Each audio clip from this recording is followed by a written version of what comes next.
ভাই ফেসবুকে কি শুরু হইলো, এখন ঢুকলেই শুধু ব্লু ফেরি লাইলা আন্টি আর দেখছি মামুন। কি একটা অবস্থা! এইটুক বয়সে ছেলে কয়টা যে প্রেম করছে আল্লাহই জানে। তার উপর আন্টির কথা কি। তো আমার কথা হচ্ছে, এখানে যদি লাইলা মামুনের উপর থেকে মামলাগুলো তুইলা নেয়, এটা সবচেয়ে বেটার হয়। লাইলা লাইলার মতো জীবন কাটালো, আর মামুন মামুনের মতো বিয়ে শাদী যাই করুক, ছেলে ছেলেটার মতো থাকলো। লাইলা একটা বুড়া বিড়ি কিল্লি গেছে, ছেলেটার এত কষ্ট দিতেছে। তো মেইন পয়েন্ট এইটাও না, মেইন পয়েন্ট হইতাছে গতকাল রাত্রে মামুনরে লাইলা ডাকায় নিয়ে যায়, তারপর অজ্ঞান কইরা ওর ফোন থেকে যত ডাটা ছিল সবকিছু তার ফোনে নিয়ে নেয়। যেমন অনামিকা ঐশীর সাথে কিছু ভিডিও পিক, এক এক মেয়ের সাথে ভিডিও পিক সবকিছু নিয়ে সাংবাদিকদের দিয়ে দেয়। আর সাংবাদিকদের এটাও বলে দেয় যেন বাজে বাজে ক্যাপশন দিয়ে পোস্ট করা হয়। ভাই এগুলার কি দরকার? শুধু শুধু তুমি যেহেতু ছেলেটাকে ছেড়ে দিছো, মানে ছেড়েই দিছো, ডিভোর্স তো হয়ে গেছে, যেহেতু বিয়ে হয়েছিল ডিভোর্সও করছো, ওকে ফাইন। তাহলে কেন আবার এগুলা নিয়ে ঝামেলা করতেছো, তাই না? এটা তো বাদ দেওয়া দরকার, ছেলেটাকে ছেলেটার মতো বাঁচতে দাও। মামলা যত। আর মানে সত্যি বাংলাদেশের আইন খুবই খারাপ।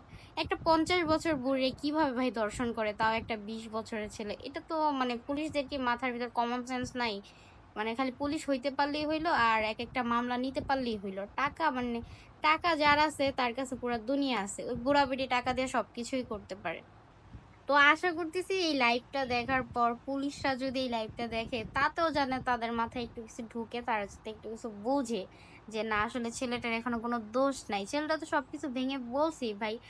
এখন দেখা গেল ও ছোট যখন ছিল তখন এক এক জিনিস দিয়ে লোভ দেখাইতো বা যাই করতো। ভাই প্রত্যেকটা মানুষের ভিতরে লোভ আছে, ঠিক আছে? এখন একটা মানুষ আপনাকে লাখ লাখ টাকার জিনিস দিয়ে আপনাকে বারবার ইমপ্রেস করার চেষ্টা করতেছে, আপনি একবার হন না হন, দুইবার না হন, তৃতীয়বার কিন্তু ঠিকই ইমপ্রেস হবেন। ওখানে ওর বয়সটা কতটুকু ছিল, ও অবশ্যই লোভে পড়ে গেছে। আর লোভ বলতে কিছু নেই ভাই, একটা মানুষের সাথে থাকতে থাকতে মায়া লাগা যায়, ঠিক আছে? হয়তো ওটারই হয়েছে। বাট এখন যেহেতু জিনিসটা শেষ হয়ে গেছে, লাইলার উচিত ছিল যে এই জিনিসটা একবারই শেষ করে দেওয়ার। আর এইদিকে অনামিকা ঐশীর হাজবেন্ড তো খুবই খুশি, একটু পর পর এক একটা পোস্ট দিতেছে আর কি সুন্দর করে ক্যাপশন দিতেছে। আর সবচেয়ে বড় কথা হচ্ছে, পুলিশরা যদি বা যতই হোক আইনের উপর কিছু নাই, তারা যদি এই জিনিসটা একবার সলভ করে দেয়। আমাদেরও ভাই ফেসবুকে 2 দিন পর পর এটা দেখতে হয় না, ওটা দেখতে হয় না ভাই। এদের নাটক দেখতে দেখতে দেখতে দেখতে আজ এই পর্যন্ত মানে খুবই পেইন লাগে। তো এগুলো যাতে অফ করে দেয়, এরকম একটা কোনো আইন বের করেন আপনারা, এটাই সবচাইতে বেটার হয়, যাতে সবাই একটু সুস্থভাবে ফেসবুক চালাইতে পারে। ফেসবুকটারে পুরো মানসিক রোগী বানাই দিছে এই কয়েকটা কাপল ব্লগার। আর ওই বুইরা ভিডিও কেমন, এরে যে এত গালাগালি এত কিছু বললো, তারপরে এর কোনো লজ্জা শরম বা কিছুই হইলো না।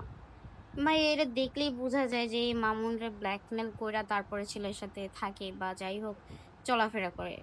তো আইনের উচিত যেসব দেখে ভালোভাবে বিবেচনা যাচাই করে তারপরে এই জিনিসটাকে একবারে মিটমাট করে ফেলা, যাতে ফেসবুকে এগুলো নিয়ে পরবর্তীতে আর কোনো ট্রোলিং না হয়। তো সবশেষে একটাই কথা, এই সব কিছু মিটমাট করে দেওয়া হোক, যেভাবেই হোক তাড়াতাড়ি যেন হয়। এইসব নিয়ে যাতে ফেসবুক আর কোনো মাতামাতি না হয়, এটা যাতে একেবারেই বন্ধ হয়ে যায়। কারণ ভাই লাস্ট 3 বছর ধরে দেখতে দেখতে সবাই বিরক্ত, একজনের প্রতি এত কিছু যদি আসে, দেখতে দেখতে মানুষ এমনি বিরক্ত হয়ে যায়। তো সবশেষে এতটুকু বলবো যে এটা তাড়াতাড়ি মিটমাট করে মামুনের মতো মামুন জীবন লিড করুক, আর এখানে লাইলার মতো লাইলা থাকুক, এইসবই চাই ভাই। এত ঝামেলার দরকার নেই, এখন পুলিশ কি করবো এটা পুলিশের ব্যাপার।